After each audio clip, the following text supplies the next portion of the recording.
এরা বোঝে না। দেখুন পুলিশ আমাদের যেতে দেবে না, কারণ ওখানে 144 ধারা রয়েছে। ওনারা বলছে, আমরা বলেছি আমরা 4 জন যাব, তা ওরা যেতে দেবে না, কারণ ওখানে প্রাণভোমরা লুকিয়ে রয়েছে পুলিশ এবং এই মমতা ব্যানার্জির।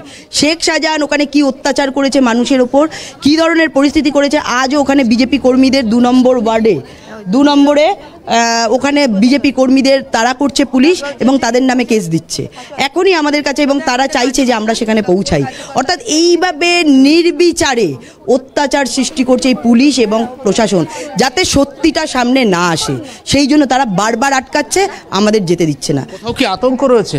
আতঙ্ক তো 100% রয়েছে। আতঙ্ক মানে এতদিন ধরে সমস্ত সাধারণ মানুষের আতঙ্ক ছিল এরা, এবারে সাধারণ মানুষ যখন মুখ খুলেছে তখন পুলিশ আর মমতা ব্যানার্জির আতঙ্ক হয়েছে ওরা, অর্থাৎ সাধারণ মানুষ।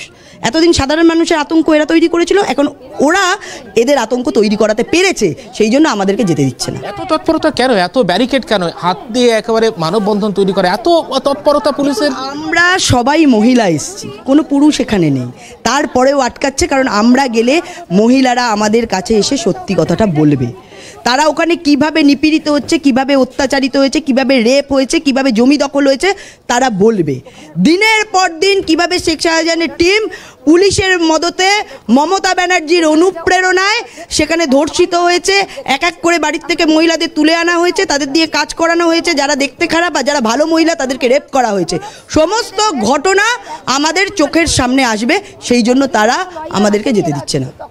একটু কথা বলবো, একেবারে আইনজীবীরা যারা উপস্থিত রয়েছেন, আইনে কি সংস্থান কোনো রয়েছে এইভাবে আটকানোর? 144 লাগানো আছে, ওখানে লাগানো আছে, আপনারা দেখে নিন, ওটা হাইলাইট করুন। ওরা নিজেরা যেভাবে ধস্তাধস্তি করছে, ওরা নিজেরাই কিন্তু আইন ভাঙছে। আমরা এখানে আইন ভাঙতে আসেনি। যারা নিপীড়িত এত বছর ধরে ধর্ষিত হয়ে গুমড়ে গুমড়ে কামড়ে কামড়ে মরেছে, তারা এখন মুখ খুলেছে। তাদের মুখ খোলার জন্য পাগলের মতন ঘুরে বেড়াচ্ছে ওরা, যারা এখানে ওদের অত্যাচার করেছে। ধর্ষিতরা যারা হয়েছে তাদেরকে না ধরে, যারা সত্যের লড়াই ধরে ওদের পাশে এসে হাত শক্ত করে তার পাশে দাঁড়াচ্ছে, তাদেরকে বাধা দেওয়া হচ্ছে। এটা পুলিশের কাজ না। পুলিশ নিজের কাজ ভুলে গেছে, দলদাস হয়ে শুধু মমতা ব্যানার্জি এবং তার গুন্ডা বাহিনীর প্রোটেকশনের নির্দেশ নিয়ে ঘুরে বেড়াচ্ছে। আজকেও আমরা দেখতে পেলাম ডিজি তিনি ঘুরে বেড়াচ্ছেন, আশ্বস্ত করবার চেষ্টা করছেন, কিন্তু মানুষের ক্ষোভ উগরে পড়ছে। এই বিষয়ে যদি জানতে চাওয়া হয় তাদের কাছে, না, ওনারা এইভাবে অ্যাকুমুলেট করতে পারে না। ওনারা ভায়োলেট করছেন, আমরা ভায়োলেট করছি না। 144 4 জন অবধি যেতে পারে, এইটা অর্ডারেও রয়েছে। আর ওখানে কি অর্ডার, এই প্রশ্নটি সরাসরি আসবো। দিদি, একেবারে বলা যায় ডিজি ঘুরে বেড়াচ্ছেন, বিভিন্ন জায়গায় গ্রামে গ্রামে যাচ্ছেন, মানুষকে আশ্বস্ত করছেন, এইভাবে একেবারে আশ্বাস ফেরানোর চেষ্টা করছেন। মানুষ তো আশ্বস্ত হচ্ছে না। যতগুলো পুলিশ উপরে দাঁড়িয়ে আছে, ততোধিক সংখ্যায় সাধারণ মানুষ দাঁড়িয়ে আছে।